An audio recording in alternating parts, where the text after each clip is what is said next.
मोहब्बत की नगरी के अभिषेक दक्षिण अफ्रीका गए थे और वहां पर जालसाजों के और ठगों के बीच में फंस गए। यह मामला लगातार सुर्खियों में रहा और मीडिया ने इसको जमकर तवज्जो दी। यही कारण रहा कि स्थानीय विधायक डॉक्टर धर्मपाल के हस्तक्षेप के बाद डीएम से मुलाकात हुई और उसके बाद विदेश मंत्रालय ने हस्तक्षेप कर आज अभिषेक स्वदेश लौट चुका है। हमारे साथ अभिषेक है, उनके पिता भी हैं। हम सीधे बात करेंगे बिना किसी हस्तक्षेप के, किस तरीके से सारी चीजें रही, क्यों फंसे, क्या कारण रहे, इतनी कम उम्र में जाने का क्या मतलब रहा। मेरा ये था, घर की परिस्थिति कुछ ऐसी थी तो मुझे जाना पड़ा। मैंने सोचा था कि जाऊंगा, अच्छे से घर को संभालूंगा। पापा भी जॉब कर रहे हैं, फिर पापा को बोल दूंगा घर पे रहे, अच्छे से जिम्मेदारी उठाऊंगा। 12 जुलाई को मैं यहाँ से निकला था अफ्रीका के लिए। जी। और जब वहां पर जॉब करने के लिए पहुंचा मैं, फिर 1-2 हफ्ते बाद मालिक जो था मेरा ओनर, तो दारू पी के गाली गलौज और फालतू की जितनी मानसिक रूप से उसे टॉर्चर किया जा सकता था उसने किया मेरे साथ।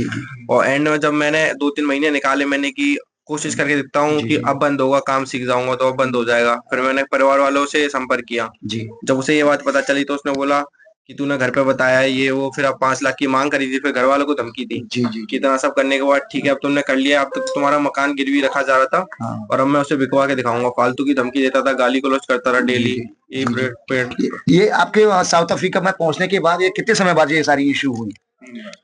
ये 1 महीने के बाद ज्यादा बढ़ गई थी। अच्छा, मेरे जाने के 1 महीने के बाद तो ज्यादा ही होगा था। अच्छा, ये आप वहाँ कब गए थे, साउथ अफ्रीका कब पहुंचे थे? 12 जुलाई को। 12 जुलाई 2024 को। जी। उसके बाद ये सारी चीजें प्रोग्रेसिव हो गई। तो तनख्वाह वनखा, खाना वाना, ये सब किस तरीके से आप? खाना भी देता था, खाना तो खाता था पर ताने देता था उसमें भी। अच्छा। और तनख्वाह का ये था कि उसने 3 महीने तक कोई सैलरी नहीं डाली थी। अच्छा। और 3 महीने के बाद जब मैंने बोला उससे कि घर पे जरूरत है ये वो, तो उसने 1 महीने की सैलरी डाली थी बस। अच्छा। बाकी और कुछ भी नहीं डाला था और तनख्वाह नहीं देता था। तो फिर मोबाइल से संपर्क कैसे हो पाया परिवार से अपनी पीड़ा बताने के लिए? मोबाइल से वहां पर वाईफाई तो लगा था पर वो उसके सामने में बात नहीं कर सकता था, वो रोका टोकी करता था। जब वो दुकान पे नहीं होता था या घर पे नहीं होता था कभी कभार, तो चोरी छुपे मैं घर वालों को फोन करता था अपने। तो बातचीत होती थी? तो सबसे पहले अपनी समस्या पीड़ा किसको बताई? सबसे पहले मैंने अपने भाई को बताई थी। अच्छा, भाई को बताई जी। फिर किस तरीके से ये सारा चीजें हो पाई?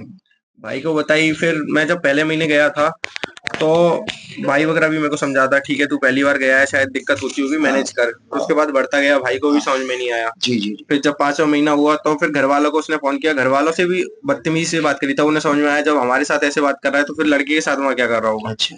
जब फिर भाई ने फिर पापा से बोला, फिर हमारे गली के अनु चाचा है मेरे चाचा, जी। और दुबे जी के पास गए। दुबे जी ने फिर विधायक जी से बात करी। जी। और भागा दौड़ी इन लोगों ने हमारे लिए बहुत करी, विधायक जी ने भी बहुत करी, अनु चाचा हुए, दुबे जी हुए।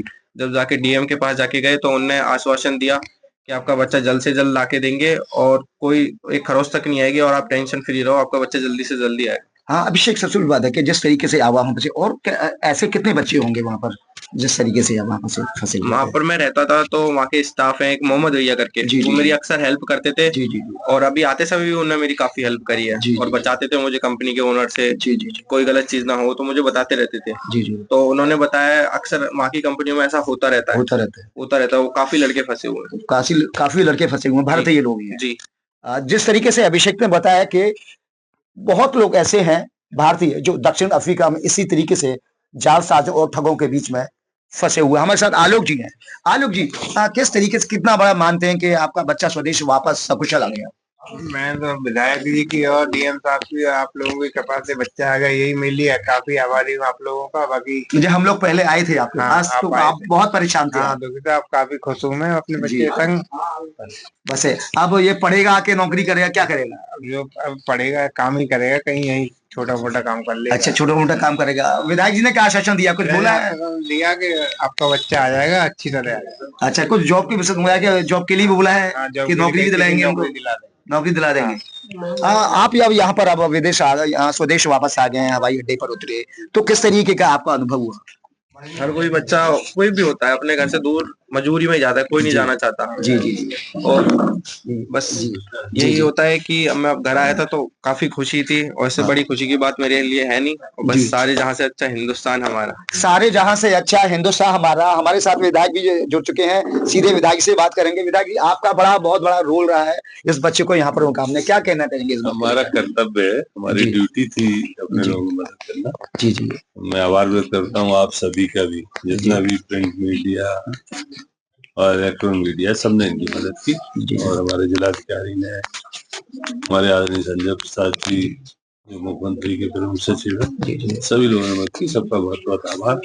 और आगरा का बेटा अपने घर सही सलामत आ गया, इससे ज्यादा खुशी का। क्योंकि बहुत गरीब है, परेशान है पूरा परिवार, तो जॉब के लिए भी बताया कि आप जॉब लगाने की बात कर रहे हैं। मदद करेंगे, हर तरीके की मदद का आश्वासन विधायक दे रहे हैं। और सबसे बड़ी बात है, जिस तरीके से डॉक्टर धर्मपाल ने इस बच्चे को स्वदेश लाने के लिए पूरी ताकत लगा दी, यही कारण है कि आज अभिषेक अपने घर पर है। उनके पिता भी बहुत इतने प्रसन्न है, पूरा परिवार बहुत इस समय प्रसन्न दिखाई दे रहा है। अब देखो जिस तरीके से अभिषेक का मामला है, और भी ऐसे बच्चे विदेश जाने के चक्कर में न फंसे, अपने भारत के अंदर ही ऐसा कोई रोजगार तलाशें जिससे अब अपने परिवार के साथ रह सकें। प्रदीप रावत, उत्तर प्रदेश टाइम्स, आगरा। हम हैं देश के दिल, उत्तर प्रदेश की धड़कन। उत्तर प्रदेश टाइम्स।